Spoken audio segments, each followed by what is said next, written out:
kabataw at ipinapakilala ko sa inyo yung paborito kong orthodontist ko, si Dr. Osama, at ang maganda niyang assistant. Naku po.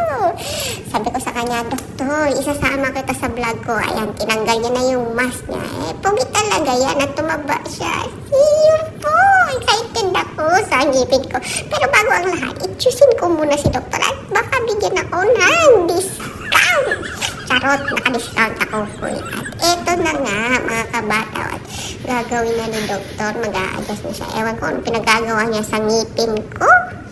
Hi, konting ano lang. Tsaka hi, hello sa maganda kong kaibigan. Masakit yung Dok. Dahan-dahan lang po. Siyempre, yan talaga yung tinatawag na tiis ganda. Kaya pagkatapos ko mag-ortho, pumunta ako sa supermarket. Ayan, nakaano tayo ngayon. Naka-sale siya, mga kabataw. Sarap pumili.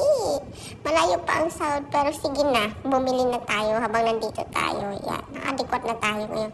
Siyempre, bago umuwi ay lalapang tayo mga kabataw. Hindi pwedeng wala tayong take-out na pagkain. Ang layo pa naman ng biyahe natin. Mga 40 minutes papuntang work.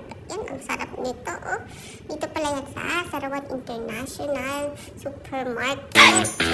Arat na kayo. Bisita kayo sa store na to. Alam nyo to. Malapit ito sa Chowking. Ito yung siomay talaga yung gusto ko dito. Kukuha tayo ng isang siomay. Kukuha tayo. Hindi pwedeng walang siomay. Sabi ko sa inyo guys kukuha tayo Yan. Pwede na. It's time to bayad. Sarap ng pagkain dito. Yung gulay. Uy, yung barbecue. Ano pa yung gusto nyo dito? Pero gusto ko, syempre, ng karne. Nahawa na yata ako. Kailan ko pa na-miss yung karne. Nice! Pero bago ang lahat, hindi pwede na gagastos lang tayo mga kabataw. Kailangan natin mag-process sa ating sitaw. Ito pala yung second account ko. Huy! Tara na, dahil may 7,000 tayong balance. Wow! Natin yan ngayon. Ito pala mga kabataw yung second account ko. Yan, tingnan niyo yung profit natin. Naka 6,000 na tayo. Dati 4,000 lang yan. Ilang days pa lang ang nakaraan, diba? Tapos yung processing rate natin, nasa 60% na tayo.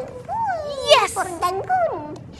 Sige, mag-process na tayo mga kabataw. Hindi pwede na gagastos lang tayo. Dapat kumita din tayo ngayong araw.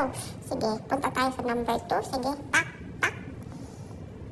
Ganun, ayun. Sige lang.